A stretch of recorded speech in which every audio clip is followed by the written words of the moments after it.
If you've ever seen people out here traveling and wondered how do they travel so much and not go broke, if you follow me anywhere on social media, you know that travel is bay for me. And one of the questions I get from my students all the time is like, how do you travel so much? Or how much does all of that cost? If any of that is you, this video has been made for you. Let's talk about it.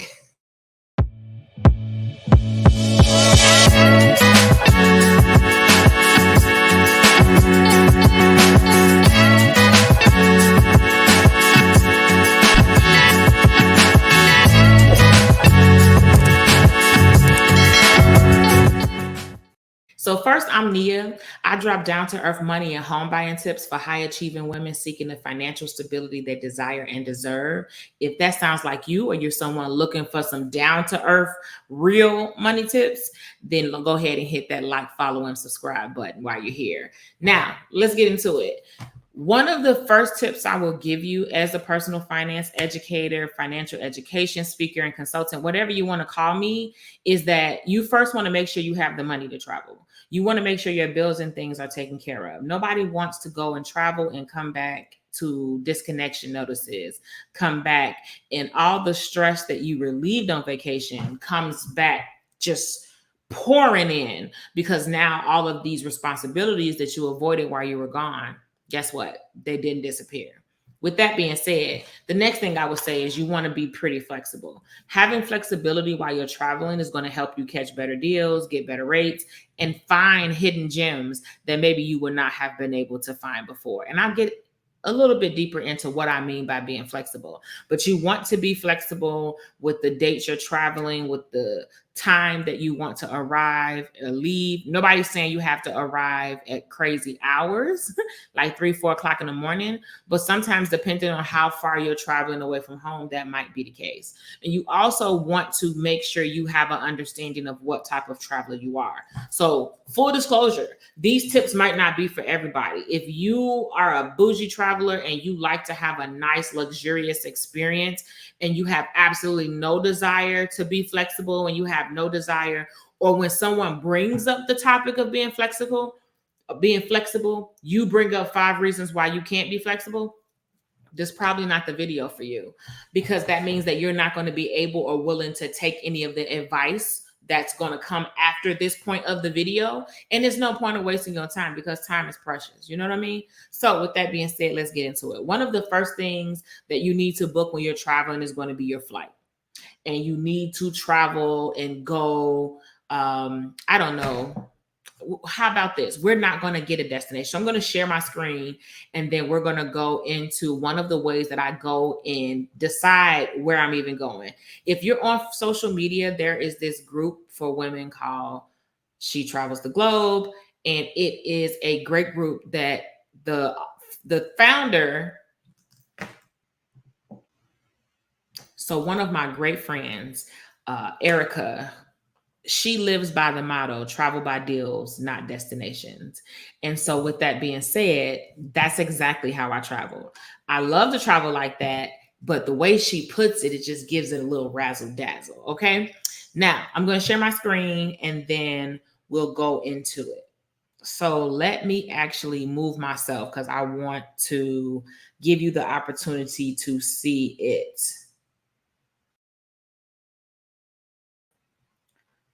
I want to, no, it's not what I want. Okay, this is what we're working with. There we go.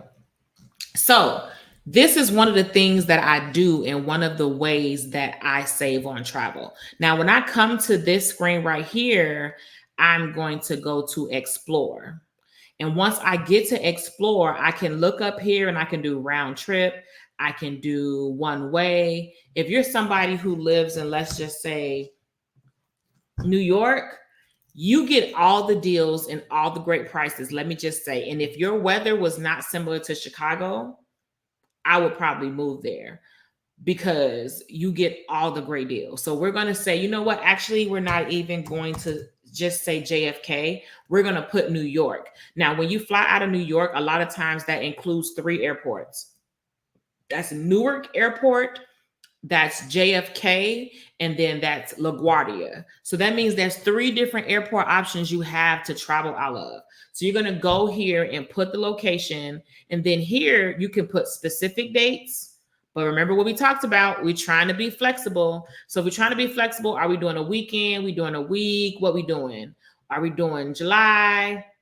Let's just say we're going to do October of this year, and we're going to do a week. Let's see what we find. So put that in, and now you're just going to do exactly what this word up here says. You're going to explore. So, I can go to Toronto for $89. I can go to Pittsburgh for 103, Chicago for 76. Oh, I can go to New Orleans for 90. I don't know about y'all, but I love New Orleans. Okay, I can go to Atlanta for $58. Now, here is where the situation comes in, depending on what type of traveler you are. Oh, the Virgin Islands, $259. So this is, to me, this is like a kid in a candy store. This is me looking like, ooh, and it don't only work for our side of the world. You can go to the other sides of the world and do the same thing and see exactly how much it is to go different places. So look at this. Okay, look at this. And for those of you who don't like Spirit, like, Spirit is not taking you from JFK to Singapore. I promise you. So this is a great way for you to go and play around with different flights. Now, here goes the next part of it, because this is only part of it. This is not one of those fluff videos. We're just going to give you a little teach. Now, let's just say, because what's something that everybody want to go to that Marrakesh, Barcelona. Oh, Dubai. Let's do Dubai. So it says 740 to Dubai. Right? Okay, so we're going to click on Dubai because we want to see the flights, right? Where is Dubai? Oh, we got Dublin for 167 a night. So just to get this is the airplane ride, and then this is a possible hotel in that area. So it's kind of giving you the option to shop both of them at the same time. Okay, but look at this. Dubai here, Zurich here, Istanbul. Like, okay, let me get back. Let me get back focused. Let me get focused. And then see, here is giving you different things that you can go and see and you can do. So it's also giving you help with what you can put. Now, the date it gave us was October 3rd through October 9th. Notice that's a Thursday through a Wednesday. All right. It's not a Friday to Friday. It's not a Saturday to Sunday. It's a Thursday to a Wednesday. So it's giving you those less than peak hours. Now, view flights. So now we're looking at the flights. Let's see what we got. This is important because especially when you are looking at flights closer here to the United States, if you don't like Frontier or Spirit, and those are airlines, you want to be mindful of that. So if you want to, you can go here and say only this airline, or you can go and click to knock those airlines off of the list so that they're not included, and it'll exclude the airline. So that's all you have to do if you don't want to fly Frontier. The next thing is, if you want bags or carry-on, you go and add that here, because that's going to adjust the price. And it's going to make you mindful if it's an airline that charges you more for a carry-on. You can look at price and adjust it. You can look at times. If you're very serious about the environment, you can look at the emissions of the different flights. You can choose different connecting airports. Maybe you want to have the opportunity to spend some time in this airport, so you can do that. You can set the duration. How long do you want to travel? Because let's just get real. Time is money, and money costs time. So this flight, 742, Qatar Airways, is a pretty nice flight. Now, it's 17 hours and 55 minutes to travel. That's a decent long, because you're stopping for 4 minutes. I think that's Doha. Or Hamad International Airport. Yes, see, Doha. So that's 742. If you look down here, you have a 12-hour flight with Emirates. Now, I don't know if y'all ever heard about Emirates, baby, but Emirates is one of the number one airlines to fly on. Like, my bucket list is to fly first class Emirates. Okay, that's my bucket list. I flew first class for the first time this year, and my goal is to get to that Emirates first class. We're not there yet. I'm fully transparent. We're not there yet. But you see how you can go and look at the different, sometimes you'll have flights that'll be dirt cheap and the price will be phenomenal. But look at this. Because who?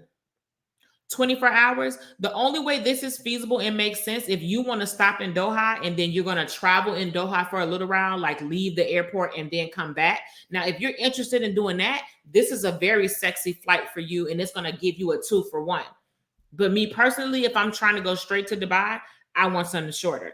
And if you're somebody who maybe you likes to cut your flights up, you don't. But look, your 12 hours, that's the amount of time it takes you to get to Dubai. So you're kind of going out of your way. So you just want to look at those type of things when you're booking. It's not enough that, oh, okay, they got this one for 742. Let me just book it and go.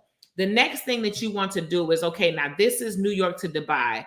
I get the price. Okay, it's 742 was a good price. Let me see how much it is if I go a different date. You're going to click the date. And then as you can see, it shows you the time. So if I click, I'm going to go on the 10th, it's going to show me how much it costs to come back on different days. As you can see, the weekend days are typically more expensive to travel, to come back on.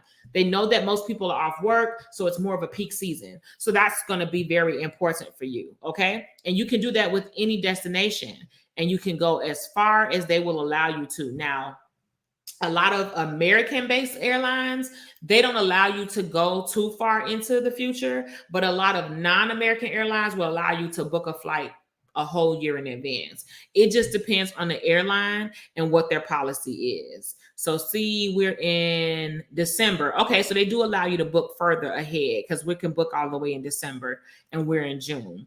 So that's what you want to look at for that. We're going to move to the next thing. The next thing that you want to do is you want to look into stopover programs. When it comes to you basically going somewhere for something and maybe you want to possibly try to get more than one country, you want to look into stopover programs and you want to look into possibly traveling to other destinations that are close to where you are going. Me personally, what I do for that is I just go look at a map. So I'll put my screen back up. I'll bring it back up. Now, looking at this map, so if I'm gonna go to Dubai, let me see what's close to Dubai. Like let's get into this. Okay, most people who go to Dubai, they go to Abu Dhabi. So, I got Cairo right here. I could go to Egypt. I can go to India. Okay. I can go to this is Ethiopia. So you get an idea of how to go to different places, and then you go plug those places in and compare those flights. If none of this is for you, you probably want a travel agent to help you with this process.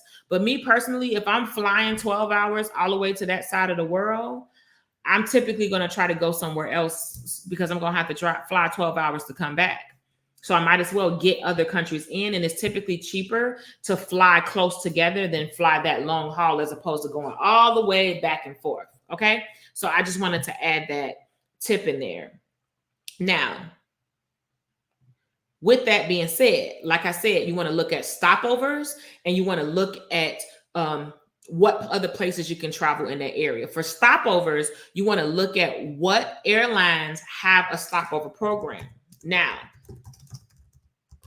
to explain what a free stopover is, it means that that airline is based out of this country and they're going to allow you to travel to that country for free. And you can stay there for a number of days. Typically, I believe it's about 3 days or so that they will allow you to stay in that country.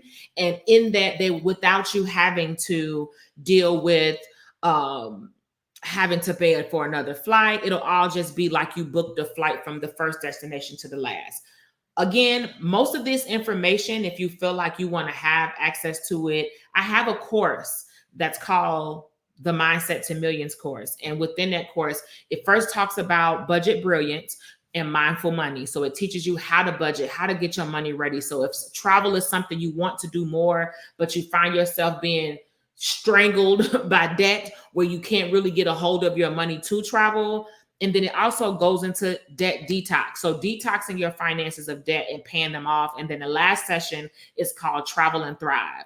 If that's something that you're interested in, type mindset in the chat, and then I'll drop the link for you so that you can sign up for it. But that's where a lot of these tips and tricks that I'm giving, they're coming from that course that I offer, because it gives something like, a lot of my students was like, oh, you're always telling us not to spend and how not to spend.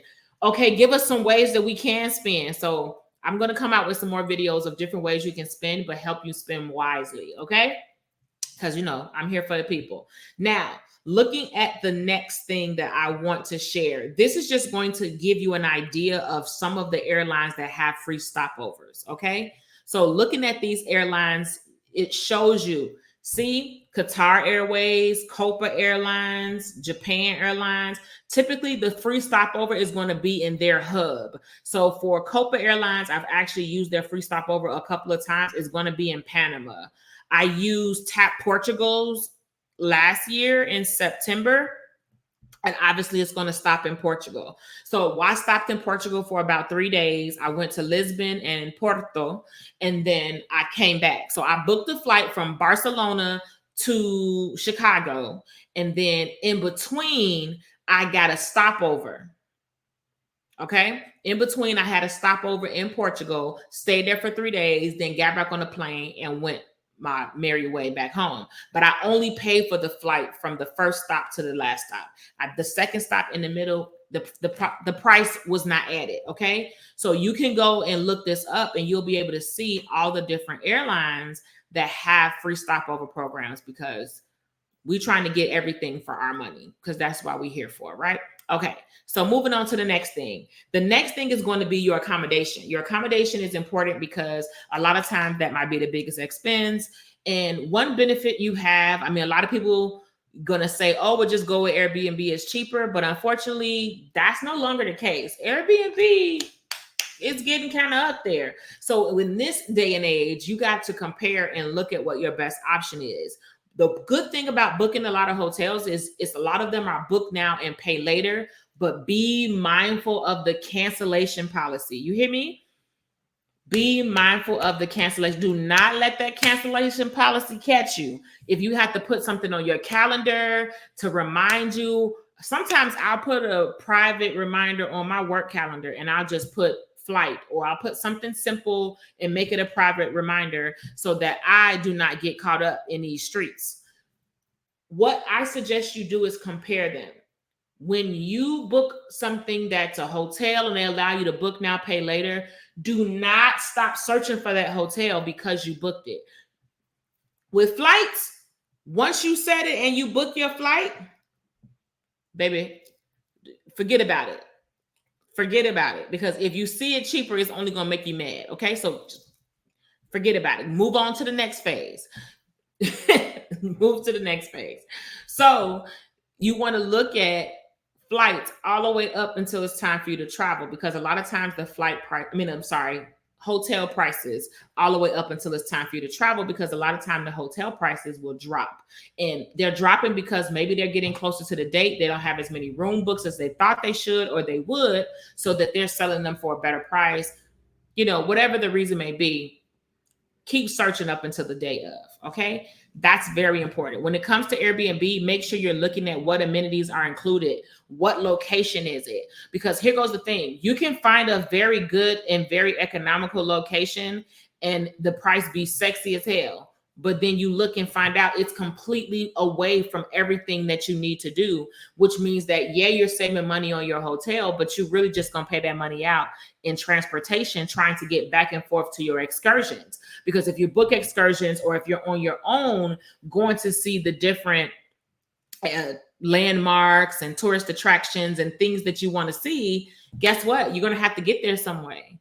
You're going to have to figure out a way to get there. So whatever questions you have about traveling and things like that, definitely feel free to drop them in the chat of this video. Maybe I'll just respond to it. Maybe I'll make another video. Either way, if you drop in a comment, you better be liking and following. No, just joking. But while you're here, yes, like, follow, subscribe, all those things, because that just helps YouTube know that you are interested in what I'm talking about, so I can continue to make more. That's all. It's like I'm giving you free info, and in return, you letting me know that you like it. That's all. That's it. That's all. So we got to flights, we got to accommodations. So last part is, what are we going to do when we get there? Once we get there, we need to figure out, are we doing it on our own where we're like taking public transportation to get around? Are we hiring a driver? Or are we using some sort of website or something and booking already curated experiences? This is the question again you have to ask yourself. Are you an adventurous traveler? Are you more of a reserve? Is this what type of vacation is this? Because even if you might be an adventurous traveler, this might be a low-key vacation and you're not trying to do all of that on this vacation. So that's something that you need to know. I personally recommend Viator. That's a great website that I go to, and I book a lot of excursions on there. I've booked plenty of excursions on Viator, and it's always very helpful. And it also tells me a lot of the things that they have there. So even if you say, for instance, you want to book on your own, it's still a great resource to look up and see what options you might have. Also, you can look up different blog posts. A lot of the travel bloggers will make a blog and tell you all the hot things to do in one specific place. You can also go and research on like TikTok and YouTube. Look up the hashtag for the destination that you're trying to go to, and you typically will be able to find a lot of the things that other people did, and then you build your list of what you want to see. It's nothing wrong with going with a travel agent if that's something that you want to do. I do find when I go on my own and I can curate my own experiences, I can do more of exactly what I want to do and not necessarily get roped into doing things because, oh, it's a part of the tour, oh, you have to do this, or well, typically this is what everybody does, or these are the options that we have. I personally like being able to curate my own experiences, but I'm also a solo traveler. And one thing about being a solo traveler is sometimes we can be very selfish because it's just you traveling. So you kind of just want to take advantage and do all the things that you want to do to make your experience as best as possible. So those are my, I guess you could say, my top travel tips that I would give you. Other than that, once you get there, if you want a driver, the way that I typically find my driver is through social media. So I'm in a lot of travel groups on Facebook, and basically I will search. Most Facebook groups have the search feature. Matter of fact, no, I'm not going to show y'all my Facebook. So sorry, we can't do that one today. But typically in a Facebook group, you have a search feature. You're going to look at the top and look for the magnifying glass. And then you're going to type in whatever word or location that you're looking for, and then the word driver. And then it's going to bring up every post or comment that might mention that word or in the word driver. So you'll get a lot of people's posts about their experiences in the destination that you'll be visiting. And a lot of times they'll share their driver. Me personally, I like for a driver to be mentioned more than once. One time is not good enough for me. I need for them to be mentioned more than once to see that more than one person had a good experience. If I see like 5 people mentioning the same driver, oh, it's a wrap. And then typically you're going to reach out to them on WhatsApp.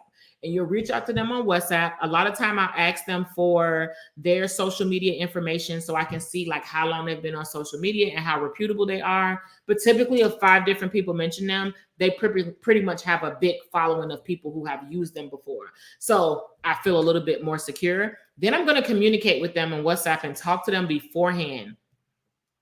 What are your tours? What packages do you have? Where do you take people? How much does it cost? Get all of that stuff secured and in writing so that you know ahead of time what you're looking at.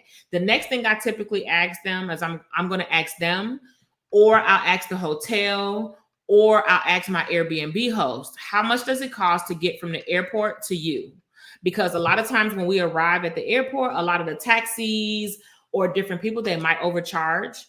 Because they might have a higher rate they'll charge because, you know, you're a tourist and you don't know. But when you show that you have knowledge of how much something costs, a lot of times they'll change their mind. And then they're like, oh, well, how much did they pay? Because you'll say like, oh, well, my friend only paid $20 when she did this. Or I was told it was only $25.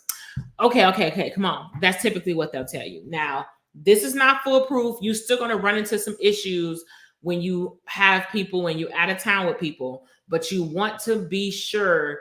And this is why, like, a lot of taxis have a problem with you using Uber, but this is why a lot of people like to use Uber, because a lot of times we get cheated when we don't use Uber, but Uber tells us exactly how much the fare will be. So you can't trick me. Like, I got stories about different experiences I've had with cab drivers, but that's for another video.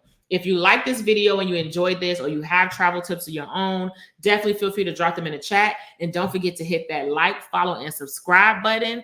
And I will see you next time.